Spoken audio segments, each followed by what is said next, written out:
ام سلمہ آج ایک فرشتہ ملنے آ رہا ہے، بہت خاص، کسی کو دروازے، کسی کو اندر نہیں آنے دینا۔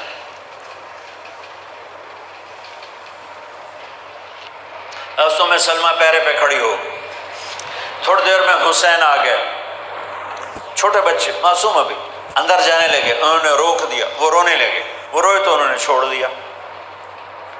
تھوڑی دیر کے بعد اندر سے میرے نبی کے زور زور سے رونے کی آواز آئی، زور زور سے رونے کی آواز آئی۔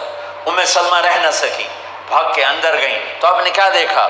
آپ نے حسین کو یوں سینے سے چمٹایا ہوا تھا اور ایسے ہل ہل کے رو رہے تھے، ایسے بلک بلک سسک سسک کے رو رہے تھے، اور آپ کے آنسو آپ کے رخسار اور داڑھی پر قطر کر رہے تھے، اور آپ نے یوں بھینچا ہوا، ایسے دبایا ہوا تھا۔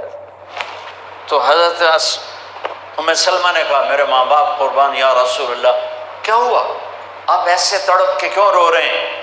تو آپ نے روتی آواز میں کہا، بہتے آنسوؤں کے ساتھ، کپ کپاتے بدن کے ساتھ، کہ ام سلمہ یہ فرشتہ جو مجھے ملنے آیا تھا یہ میرے بچے کو دیکھ کر کہہ رہا ہے کہ آپ کی امت اس بچے کو قتل کر دے گی، اور جہاں اس کا خون گرے گا وہ مٹی مجھے دکھائی ہے اس نے، کہ میں اس لیے اس پہ رو رہا ہوں۔